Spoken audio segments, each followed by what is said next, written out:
ഇന്ന് നടന്ന മണി in the bank സ്പെഷ്യൽസിന്റെ റിവ്യൂയിലേക്ക് എല്ലാവർക്കും സ്വാഗതം. ഇന്നത്തെ മണി ഇൻ ദി ബാങ്ക് എങ്ങനെയുണ്ട് എന്ന് ചോദിച്ചാൽ നല്ല അടിപൊളി ഷോ ആയിട്ടാണ് മുന്നോട്ട് പോയിട്ടുള്ളത്. ചെയ്തിട്ടുള്ള മാച്ച് എല്ലാം വേറെ ലെവലായിട്ടുണ്ട്.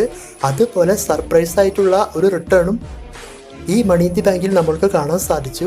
അതുപോലെ സമ്മർ സ്ലാമിന് വേണ്ടിയിട്ടുള്ള സ്റ്റാർട്ടിങ്ങും മണി ഇൻ ദി ബാങ്കിൽ വളരെയധികം ചെയ്തിട്ടുണ്ട്. അപ്പോൾ എല്ലാം കൊണ്ടും മികച്ചൊരു ഷോ ആയിട്ടാണ് തോന്നിയത്. പ്രത്യേകിച്ച് മെയിൻ ഇവന്റ് മാച്ച് എല്ലാം വേറെ ലെവലായിരുന്നു. Money in the bank start ചെയ്തപ്പോൾ first men's money in the bank ladder മാച്ചാണ് ഫസ്റ്റ് നടന്നത്. ഈ മാച്ച് നടന്നത് Jey Uso, Andrade, LA Knight, Drew McIntyre, Carmelo Hayes and Chad Gable ഇവർക്കാണ് ഈ മാച്ച് നടന്നത്. അപ്പോൾ ഈ മാച്ചിനെ പറ്റി നോക്കുമ്പോൾ നല്ല അടിപൊളി മാച്ചായിരുന്നു. മാച്ചിന്റെ സ്റ്റാർട്ടിങ് മുതൽ എൻഡിങ് വരേക്കും നല്ല ഇൻട്രസ്റ്റിംഗ് ആയിട്ടാണ് കൊണ്ടുപോയിട്ടുള്ളത്. അതുപോലെ ലാഡറെല്ലാം യൂസ് ചെയ്തുകൊണ്ട് ഈ മാച്ചിൽ വളരെയധികം ഫൈറ്റ് ചെയ്യുന്നതായിട്ടെല്ലാം കാണിച്ചിട്ടുണ്ട്. പ്രത്യേകിച്ച് ആൻഡ്രോയിഡ് അക്കാര്യത്തിൽ ഒരു രക്ഷയുണ്ടായിരുന്നില്ല. മാച്ചിന്റെ പകുതിക്ക് വെച്ച് ആൻഡ്രോയിഡ് കാർമെലോ ഹൈസിന് ലാഡറിന്റെ മുകളിലേക്കെല്ലാം എടുത്തടിക്കുന്നതായിട്ടെല്ലാം നമുക്ക് ഈ മാച്ചിൽ കാണാൻ സാധിക്കും. അപ്പോൾ അതെല്ലാം അടിപൊളിയായിരുന്നു. അതുപോലെ എൽഎനൈറ്റിനെ ചാറ്റ് കേബിളും റിങ്ങിന് പുറത്തുള്ള ലാഡറിന്റെ മുകളിലേക്കെല്ലാം എടുത്തിട്ട് ഇഞ്ചുറി ആക്കും മാച്ചിന്റെ അവസാനത്തിൽ. അതായത് ശരിക്കും ഇഞ്ചുറി അല്ല, മാച്ചിൽ അങ്ങനെ കാണിക്കും. പിന്നെ മാച്ചിന്റെ അവസാനത്തിൽ ജെയുസോ വിൻ ചെയ്യും എന്നാണ് നമ്മൾ എല്ലാവരും വിചാരിച്ചത്.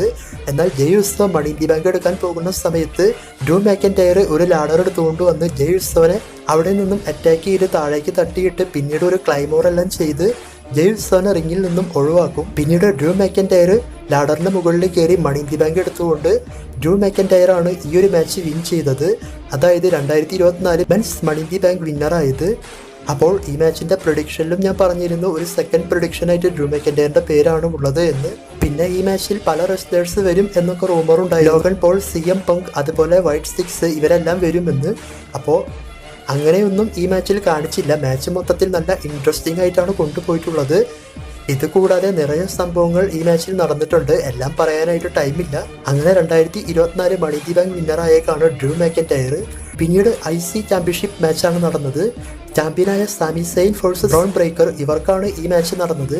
അപ്പോൾ ഈ മാച്ച് എങ്ങനെയുണ്ട് എന്ന് ചോദിച്ചാൽ ഇത് നല്ല മാച്ചായിട്ടാണ് തോന്നിയത്. ഈ മാച്ചിൽ ഇവർ നന്നായി ഫൈറ്റ് എല്ലാം ചെയ്തിട്ടുണ്ട്. റിങ്ങിന് പുറത്ത് പോയി ഫൈറ്റ് ചെയ്തിട്ടുണ്ട്. അതുപോലെ തന്നെ കമന്ററി ടേബിളിന്റെ അവിടെയെല്ലാം വെച്ച് ഈ മാച്ചിൽ ബ്രോൺ ബ്രേക്കർ സാമി സെയിനെ അറ്റാക്ക് ചെയ്യുന്നതായിട്ടെല്ലാം കാണിച്ചിട്ടുണ്ട്. മാച്ചിന്റെ അവസാനത്തിൽ സാമി സെയിൻ ഒരു അവസരം കിട്ടുമ്പോൾ പെട്ടെന്ന് തന്നെ ഹെലിയോ കിക്ക് ചെയ്തുകൊണ്ട് ഈ മാച്ചിൽ സാമി സെയിനാണ് വിൻ ചെയ്തത്. അപ്പോൾ ഞാൻ പറഞ്ഞതുപോലെ മാച്ച് നല്ല മാച്ചാണ്. എന്നാലും നമ്മൾ ഇതിനേക്കാൾ മുകളിലാണ് ഈ മാച്ച് വെച്ച സമയത്ത് പ്രതീക്ഷിച്ചത്. എന്തായാലും പ്രതീക്ഷ അത്രയ്ക്കൊന്നും വന്നില്ല എങ്കിലും നല്ലൊരു മാച്ചായിരുന്നു.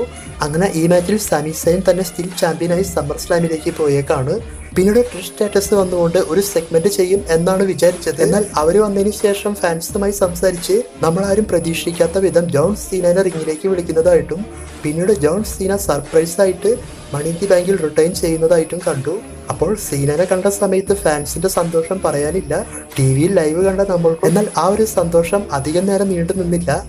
അത് മറ്റൊന്നും കൊണ്ടല്ല, സീന വന്നതിന് ശേഷം പറഞ്ഞത് ഞാൻ ഇപ്പോൾ ഇവിടെ വന്നിട്ടുള്ളത് തന്റെ WWE അല്ലെങ്കിൽ റെസ്ലിംഗ് റിട്ടയർമെന്റ് അറിയിക്കാൻ വേണ്ടിയിട്ടാണെന്നും അത് ഇവിടെ അതായത് ഈ മണി ഇൻ ദി ബാങ്ക് നടക്കുന്ന കാനഡയിൽ വന്ന് പറയാനുള്ള കാരണം WWE നല്ല അവസ്ഥയിലും മോശം അവസ്ഥയിലൊക്കെ ഇവരും കൂടെ ഉണ്ടായിരുന്നു. ഈ ഒരു ടൈപ്പിലൊക്കെ സംസാരിച്ചുകൊണ്ട് താൻ റെസ്ലിംഗ് വിട്ട് റിട്ടയർ ചെയ്യുന്ന കാര്യത്തെ പറ്റിയാണ് പറഞ്ഞത്. എന്നാൽ ജോൺ സീന പറഞ്ഞ മറ്റൊരു കാര്യം ഇപ്പോൾ WWE വിട്ട് പോകും എന്നല്ല, താൻ 2025 റോയൽ റംബിൾ, എലിമിനേഷൻ ചേംബർ, റെസൽമേനിയ ആ സമയങ്ങളിലെല്ലാം മുഴുവനായിട്ടും WWE വർക്ക് ചെയ്യുമെന്നും ശേഷം റെസൽമേനിയയിൽ അവസാനമായിട്ട് ഒരു മാച്ച് ചെയ്തുകൊണ്ട് തന്റെ റിട്ടയർമെന്റ് അറിയിച്ച് WWE വിട്ട് അല്ലെങ്കിൽ റെസ്ലിംഗ് വിട്ട് പോകും. ഈ ഒരു ടൈപ്പിലാണ് പറഞ്ഞിട്ടുള്ളത്. അപ്പോൾ മൊത്തത്തിൽ ജോൺ സീനയുടെ റിട്ടയർമെന്റ് 2025 കൺഫേം ചെയ്തതാണ് ഈ സെഗ്മെന്റ് കൊണ്ട് ഉദ്ദേശിച്ചത്. പിന്നീട് സീന ഫാൻസുമായെല്ലാം സംസാരിച്ച് അവിടെ നിന്നും പോയി ഈ ഒരു സെഗ്മെന്റ് എല്ലാം അവസാനിച്ചു. അപ്പോൾ ഇതിൽ പ്രധാനപ്പെട്ട കാര്യം മാത്രമാണ് പറഞ്ഞിട്ടുള്ളത്. അതിനുശേഷം WWE world heavyweight championship match നടന്നു. വേൾഡ് ചാമ്പ്യനായ Damian Priest forces Seth Rollins. അപ്പോൾ ഈ മാച്ചിന്റെ റൂൾസ് സെത്ത് തോൽക്കാണെങ്കിൽ ഡാമിൻ പ്രീസ്റ്റുമായിട്ട് ഇനി ചാമ്പ്യൻഷിപ്പ് ചോദിക്കാൻ പാടില്ല. ഡാമിൻ പ്രീസ്റ്റ് തോൽക്കാണെങ്കിൽ ജഡ്ജ്മെന്റ് ഡേ വിട്ട് പോകണം. ഇങ്ങനെയാണ് ഈ മാച്ചിന്റെ റൂൾസ് വെച്ചത്. അപ്പോൾ ഈ മാച്ച് മൊത്തത്തിൽ വേറെ ലെവൽ മാച്ചായിട്ടുണ്ട്. മാച്ചിന്റെ അവസാനം ചെയ്ത സെഗ്മെന്റ് നന്നായിട്ടുണ്ട്. അതായത് ഡ്രൂ മാക്കൻടയർ ക്യാഷ് ഇൻ ചെയ്യാൻ വരും എന്ന് നമ്മൾക്ക് എല്ലാവർക്കും അറിയാം. അപ്പോൾ ആ ഒരു ടൈപ്പിലെല്ലാം നല്ല ഇൻട്രസ്റ്റിംഗ് ആയിട്ട് ഈ മാച്ച് കൊണ്ടുപോയിട്ടുണ്ട്. മാച്ചിൽ ഒരേ ഒരു പ്രശ്നം, സെത്ത് റോളൻസ് മാച്ചിന്റെ പകുതിക്ക് വെച്ച് ഡാമിൻ പ്രീസ്റ്റിനെ പിൻ ചെയ്തപ്പോൾ ഡാമിൻ പ്രീസ്റ്റ് കിക്കൗട്ട് ചെയ്യാൻ മറന്നു എന്ന് തോന്നുന്നു. റഫറി ആ സമയത്ത് കറക്റ്റായിട്ട് അഡ്ജസ്റ്റ് ചെയ്യുന്നതായിട്ടെല്ലാം കാണാം. മാച്ചിലേക്ക് വന്നു കഴിഞ്ഞാൽ മാച്ചിന്റെ അവസാനത്തിൽ സെത്ത് റോളൻസ് കേൾ സ്റ്റംപ് എല്ലാം ചെയ്ത് വിൻ ചെയ്യാൻ നോക്കിയിരുന്നു. പക്ഷെ ഡാമിൻ പ്രീസ്റ്റ് കിക്ക് ഔട്ട് ചെയ്തു. അതുപോലെ സെത്തിനെ ഫിനിഷർ ചെയ്തപ്പോൾ സെത്തും കിക്ക് ഔട്ട് ചെയ്തു. പിന്നീട് മാച്ചിന്റെ ക്ലൈമാക്സിൽ ഞാൻ ആദ്യം പറഞ്ഞ പോലെ Damian Priest finisher kick out ചെയ്യാൻ മറന്ന ആ ഒരു ടൈമെല്ലാം ഉപയോഗിച്ചുകൊണ്ട് ഡ്രൂ മാക്കൻടയറും മണി ഇൻ ദി ബാങ്കുമായി വന്നുകൊണ്ട് അപ്പോൾ തന്നെ money in the bank cash in ചെയ്ത് ഇത് ട്രിപ്പിൾ ത്രെഡ് മാച്ച് ആക്കും.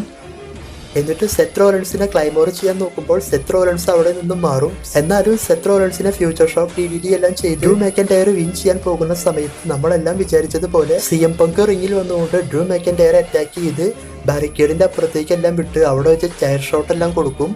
പിന്നീട് മാക്കൻടയർ വീണ്ടും റിങ്ങിലേക്ക് കയറുമ്പോൾ ഡാമിൻ പ്രീസ്റ്റിന്റെ ചാമ്പ്യൻഷിപ്പ് എടുത്തുകൊണ്ട് വന്ന് CM പങ്ക് ഡ്രൂ മാക്കൻടയറിനെ ചാമ്പ്യൻഷിപ്പ് വെച്ച് അറ്റാക്ക് ചെയ്തു. ശേഷം ഈ ഒരു അവസരം ഉപയോഗിച്ച് ഡാമിൻ പ്രീസ്റ്റ് ഡ്രൂ മാക്കൻടയറിന് ഫിനിഷർ കൊടുത്തുകൊണ്ട് ഈ മാച്ചിൽ ഡാമിൻ പ്രീസ്റ്റ് ആണ് വിൻ ചെയ്തത്. ഡ്രൂ മാക്കൻടയറിന്റെ money in the bank cashing fail ആയിട്ടുണ്ട്. എന്തുകൊണ്ടാണ് ഇങ്ങനെ ചെയ്തത് എന്ന് ചോദിച്ചാൽ ഒറ്റ മാച്ചിന്റെ ബിൽഡപ്പിന് വേണ്ടിയിട്ടാണ്. അതായത് CM പങ്ക് വേഴ്സസ് ഡ്രൂ മാക്കൻടയർ ഇവരുടെ മാച്ചിന് ഇപ്പോൾ വേറെ ലെവൽ ഹൈപ്പ് ആയിട്ടുണ്ട്. ഇവരുടെ മാച്ചായിരിക്കും സമ്മർ സ്ലാമിൽ നമ്പർ 1 മാച്ചായിട്ട് നിൽക്കാൻ പോകുന്നത്. കാരണം അത്രയ്ക്കും സെറ്റായിട്ടാണ് ഇവരുടെ സ്റ്റോറി കൊണ്ടുപോകുന്നത്. പിന്നെ ഡ്രൂ മാക്കൻടയർ ഫാൻസ് ഇതൊന്നും കണ്ട് വിഷമിക്കേണ്ട. കാരണം CM പങ്കിന് ഇതേപോലെ തന്നെ പണിയെല്ലാം ഡ്രൂ മാക്കൻടയർ തിരിച്ചു കൊടുക്കും. അപ്പോൾ മൊത്തത്തിൽ ഇവരുടെ സ്റ്റോറി വേറെ ലെവലായിട്ട് പോകും. പിന്നെ ഇതിന്റെ അവസാനത്തിൽ സെത്ത് റോളൻസും CM പങ്കിനെ അറ്റാക്ക് ചെയ്യാൻ പോകുന്നത് പോലെ ശേഷം കമന്ററേറ്ററായ ഗ്രേവ്സ് വന്ന് പിടിച്ചു മാറ്റി കൊണ്ടുപോകുന്നതായിട്ടെല്ലാം കാണിച്ചിരുന്നു. അപ്പോൾ മൊത്തത്തിൽ ഇവരുടെ സ്റ്റോറി വേറെ ലെവലായിട്ടാണ് പോകുന്നത്. ഇനി സെത്തെങ്ങാനും ഇതിൽ വരാണെങ്കിൽ മരണമാസമായിരിക്കും സമ്മർ സ്ലാം. അപ്പോൾ ഇത് ഇഷ്ടപ്പെട്ടോ എന്ന് കമൻറ്റ് ചെയ്യുക. അതായത് മാക്കൻടയറിൻ്റെ മണി ഇൻ ദി ബാങ്ക് പോയത് നോക്കണ്ട, ഇവരുടെ സ്റ്റോറി ഞാൻ പറഞ്ഞതുപോലെ വേറെ ലെവൽ ഹിറ്റ് അടിച്ചാണ് നിൽക്കുന്നത്. അടുത്തത് വുമൺസിന്റെ money in the bank ladder match നടന്നു. ഈ മാച്ച് നടന്നത് Tiffany Stratton, Naomi, Chelsea Green, Lyra Valkyria, Zoey Stark and Iyo Sky ഇവർക്കാണ് ഈ മാച്ച് നടന്നത്. അപ്പോൾ ഈ മാച്ച് എങ്ങനെയുണ്ട് എന്ന് ചോദിച്ചാൽ സ്റ്റാർട്ടിങ്ങിൽ വലിയ ഇൻട്രസ്റ്റ് ഒന്നും തോന്നിയില്ല. എന്നാൽ മാച്ചിന്റെ പകുതിക്ക് വെച്ച് ഇവർ ലാഡറെല്ലാം യൂസ് ചെയ്ത് അടിപൊളിയായിട്ടാണ് മാച്ചെല്ലാം മുന്നോട്ട് കൊണ്ടുപോയത്. മെൻസ് ലാഡർ മാച്ചിലെ പോലെ തന്നെ റിസ്ക് ആയിട്ടുള്ള അതായത് ഒരുപാട് വേദനയെല്ലാം അനുഭവിച്ചുകൊണ്ട് ഈ മാച്ചിൽ ഇവരും നമ്മളെ എന്റർടൈൻമെന്റ് ചെയ്തിട്ടുണ്ട്. അതിൽ പ്രത്യേകിച്ച് സോയി സ്റ്റാർക്ക് ലൈറ വാൽക്കിരിയനെ ലാഡറിന് മുകളിലേക്ക് എടുത്തടിച്ചു. അതുപോലെ തന്നെ നയോമിനെ ലാഡറിന് മുകളിൽ വെച്ച് ചെൽസി ഗ്രീൻ ഫിനിഷർ ചെയ്തു. പിന്നെ ഇയോ സ്കൈ സോയി സ്റ്റാർക്കിനെ ലാഡറിന് മുകളിലേക്ക് മറ്റൊരു ലാഡറിന് മുകളിൽ നിന്നും എടുത്തടിച്ചുകൊണ്ട് വളരെയധികം റിസ്ക് എല്ലാം എടുത്ത് ഈ മാച്ച് മുന്നോട്ട് കൊണ്ടുപോകുന്നതായിട്ട് കാണാൻ സാധിക്കും. മാച്ചിന്റെ അവസാനത്തിൽ ചെൽസി ഗ്രീനിന് വേറെ ലെവൽ സപ്പോർട്ടെല്ലാം കിട്ടി. മണി ഇൻ ദി ബാങ്ക് എടുക്കാൻ പോകുന്ന സമയത്ത് ടിഫനി സ്ട്രാറ്റൻ ലാഡറിന്റെ മുകളിൽ കയറി അത് തടഞ്ഞുകൊണ്ട് ചെൽസി ഗ്രീനെ റിംഗ് സൈഡിൽ വെച്ചിട്ടുള്ള ടേബിളിന്റെ മുകളിലേക്ക് തട്ടിയിട്ട് ടിഫനി സ്ട്രാറ്റനാണ് money in the bank 2024 win ചെയ്തത് വുമൺസിന്റെ. അപ്പോൾ മൊത്തത്തിൽ വുമൺസ് മണി ഇൻ ദി ബാങ്കും നല്ല മാച്ചായിട്ടാണ് തോന്നിയത്. അർഹതയുള്ള റെസ്ലറിന് തന്നെയാണ് women's money in the bank കിട്ടിയിട്ടുള്ളത്. എന്തായാലും സമ്മർ സ്ലാമിൽ ഒരു വേറെ ലെവൽ ക്യാഷിംഗ് നമുക്ക് കാണാൻ സാധിക്കും. പിന്നീട് money in the bank main event ആയിട്ട് 6 മാൻ ടാഗ് ടീം മാച്ച് നടന്നു.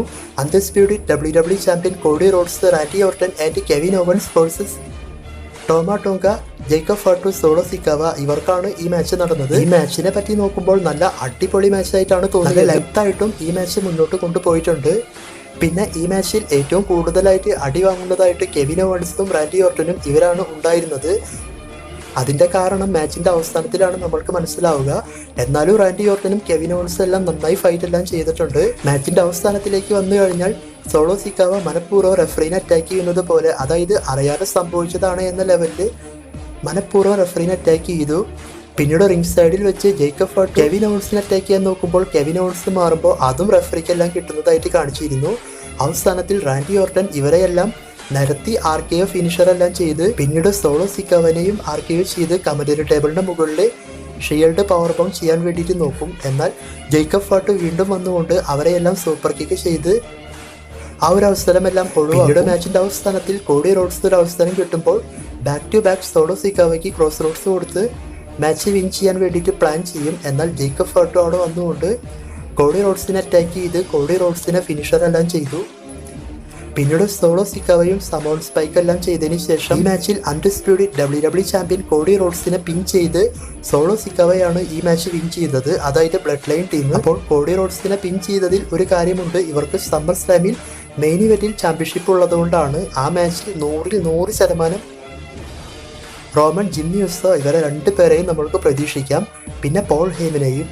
അപ്പോൾ മൊത്തത്തിൽ സമ്മർ സ്ലാമിന് വേണ്ടിയിട്ടുള്ള എല്ലാ കാര്യങ്ങളും ഈ മണി ഇന്ത്യ ബാങ്കിൽ തന്നെ സ്റ്റാർട്ട് ചെയ്ത് വേറെ ലെവലായിട്ടാണ് കൊണ്ടുപോയിട്ടുള്ളത്. നല്ലൊരു സ്പെഷ്യലായിട്ടാണ് മണി ഇന്ത്യ ബാങ്ക് തോന്നിയത്. നിങ്ങൾക്ക് മണി ഇന്ത്യ ബാങ്ക് ഇഷ്ടപ്പെട്ടോ എന്ന് കമൻറ്റ് ചെയ്യുക.